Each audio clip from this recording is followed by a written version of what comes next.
Assalamualaikum warahmatullahi wabarakatuh. Nama Nabila Yudasari, NIM 204201815 kelas 3F. Dosen pengampu Ibu Atika Fitriani, MPD Mata Kuliah Media Pembelajaran. Pembelajaran IPA kelas 3, materi ciri-ciri dan kebutuhan makhluk. Tugas ini dibuat untuk memenuhi mata kuliah media pembelajaran.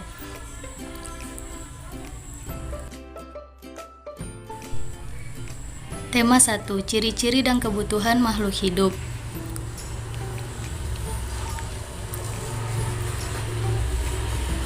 Ciri-ciri makhluk hidup antara lain bergerak, tumbuh, berkembang biak, dan menanggapi rangsang.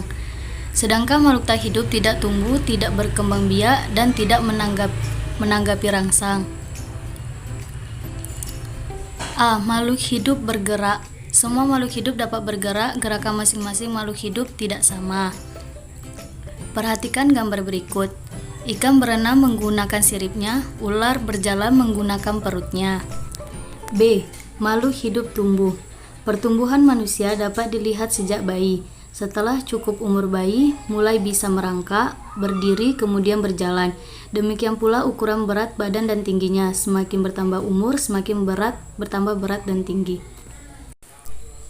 C. Makhluk hidup berkembang biak. Ciri makhluk hidup lainnya berkembang biak. Tujuannya agar dapat melestarikan jenisnya. Dengan berkembang biak, makhluk hidup tetap lestari. Cara makhluk hidup berkembang biak berbeda-beda. Manusia berkembang biak dengan cara melahirkan, dan hewan berkembang biak dengan cara bertelur atau melahirkan.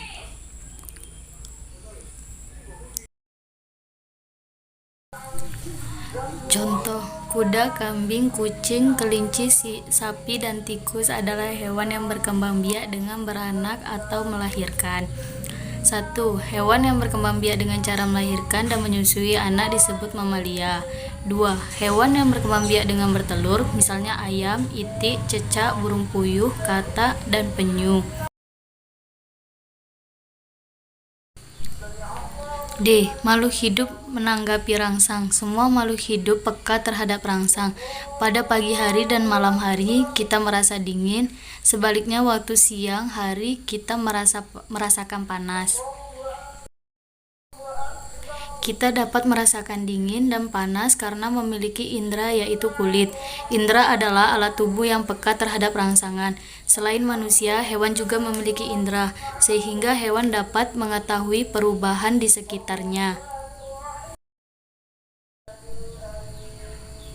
Bagaimana halnya dengan tumbuhan? Apakah tumbuhan dapat menanggapi rangsang?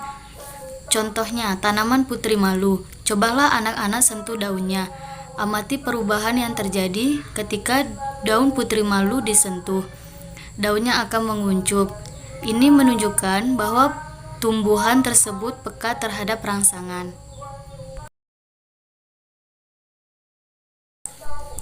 B. Kebutuhan makhluk hidup. A. Makhluk hidup memerlukan air. B. Makhluk hidup memerlukan makanan. C. Makhluk hidup memerlukan udara. D. Makhluk hidup memerlukan cahaya. Mungkin hanya itu yang dapat saya sampaikan. Terima kasih. Wassalamualaikum warahmatullahi wabarakatuh.